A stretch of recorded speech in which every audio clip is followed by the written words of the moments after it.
My name is Margaret Lawson, and at 67 years old, I thought I had seen everything life could throw at me. Loss, struggle, loneliness. But the one thing I never imagined was betrayal from the person I loved most in this world, my own daughter. For 40 years, I worked as a nurse in a busy hospital on the south side of Chicago. It wasn't glamorous work. Most nights I came home exhausted, my feet aching, my back stiff, and my hands smelling faintly of antiseptic. But I never complained, because every shift I worked had a purpose. My daughter, Emily. Emily was my whole world. She was 5 years old when her father died. Daniel had been a construction worker, strong, funny, the kind of man who could make strangers laugh in a grocery store line. One rainy afternoon, a phone call from the police changed everything. A workplace accident, a collapsed scaffold, 3 men dead. Daniel was one of them. That day I went from being a wife and mother to being a widow raising a child alone. Money was tight for years after that. I worked double shifts, sometimes even triple shifts when the hospital was short-staffed. While other mothers were reading bedtime stories at night, I was checking patient charts under fluorescent lights. But every sacrifice felt worth it when I looked at Emily. She was bright, beautiful, full of energy. I promised myself she would have the life I never did. So I worked harder. I saved every extra dollar. I skipped vacations. I drove the same old car for 15 years. By the time Emily finished college, I had managed 2 important things. First, she graduated debt-free. Second, I had built a modest retirement fund. It wasn't enormous, but it was something, about $180,000, enough for a simple, peaceful retirement, or at least that was the plan. Emily changed a lot in her 20s. At first, it seemed harmless.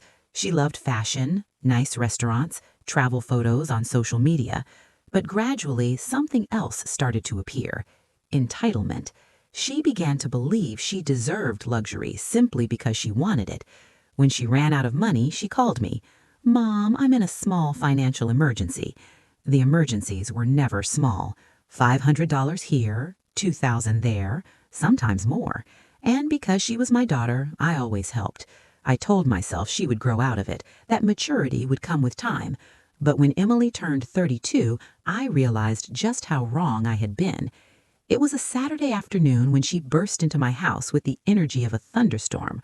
Her smile stretched from ear to ear, and on her finger was a diamond ring big enough to catch sunlight from across the room. "Mom," she shouted, "I'm getting married!" For a moment, I forgot every worry I'd ever had. I hugged her tightly. "Oh, sweetheart, that's wonderful."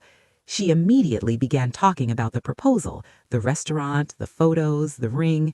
But eventually, the conversation shifted to something else: the wedding. Emily leaned forward with excitement in her eyes. "Mom, this wedding is going to be legendary." I laughed. "I'm sure it'll be beautiful." "Oh, it will be," she said confidently.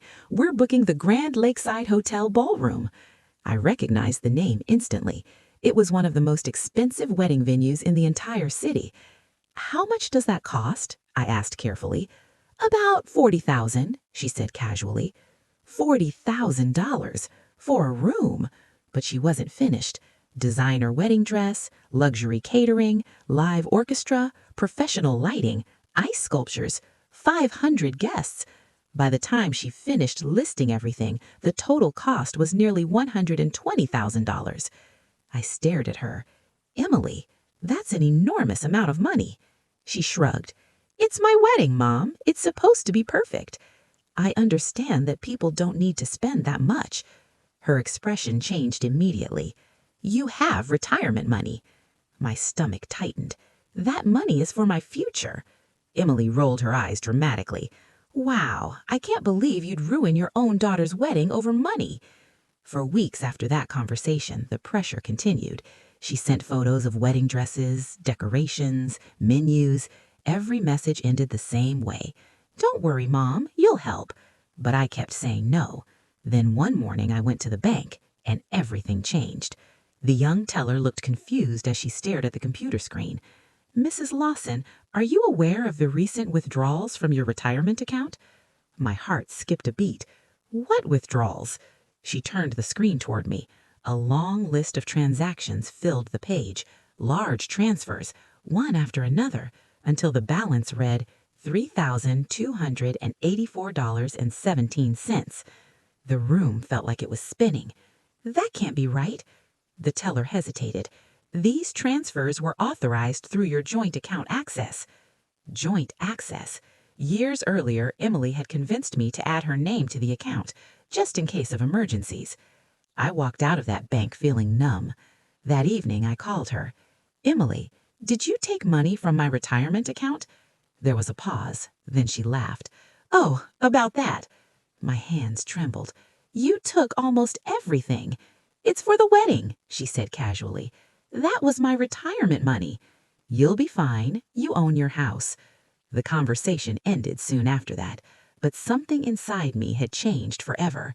For the first time in my life, I saw my daughter clearly, not as the little girl I raised, but as the adult she had become, selfish, entitled, willing to steal from her own mother. I cried that night, not because of the money, but because I realized the daughter I loved no longer existed. By morning, the tears were gone. In their place was something else: resolve. If Emily wanted a dream wedding built on stolen money, then I would give her a wedding she would never forget. Over the next few weeks, I quietly began preparing. First, I gathered evidence: bank statements, transfer confirmations, screenshots of text messages where Emily openly admitted taking the money. Then I started contacting vendors: the venue, the catering company, the musicians, the decorators. Every contract had one important detail: the payments were still connected to my financial authorization, which meant legally I still had leverage. I didn't cancel anything immediately. Instead, I waited. The wedding day arrived on a bright spring afternoon. The grand lakeside hotel ballroom looked like something from a fairy tale. White roses everywhere, crystal chandeliers, hundreds of guests dressed in formal clothing. Emily stood at the altar in a stunning designer dress. She looked radiant, confident, as if she had already won. The ceremony was about to begin when I stood up from the front row. "Excuse me," I said. My voice echoed through the silent room. "Before this wedding begins, there's something everyone needs to see." Emily frowned. "Mom, sit down." But I kept walking. I handed the DJ a flash drive. "Please play this." The massive screen behind the altar flickered on. Bank statements appeared, transfer records, dates, amounts. Guests began whispering. Then Emily's own text messages appeared on the screen. "Relax, Mom. It's for my wedding. You'll get over it." Gasps spread across the room. Emily's face turned pale. "Turn it off!" she screamed. I picked up the microphone. "My daughter didn't pay for this wedding," I said calmly. "She stole the money from my retirement fund." The groom stared at Emily in shock. His parents looked horrified. "But there's more," I continued. "Since the money was stolen, the payments have been legally reversed." Right on cue, the wedding coordinator rushed toward us. The caterers started serving food. The musicians packed their instruments. Hotel staff began dismantling decorations. Within minutes, the wedding was falling apart. Emily stared at me with burning anger. "You ruined my wedding!" I looked at her quietly. "No, Emily, you ruined it the moment you stole from your own mother." Guests slowly began leaving the ballroom. Whispers filled the air. Within half an hour, the place was nearly empty. The fairy tale wedding had collapsed, and all that remained was silence. I walked out of that hotel feeling lighter than I had in years. Some people believe revenge doesn't bring peace. Maybe that's true, but justice does. And that day, justice was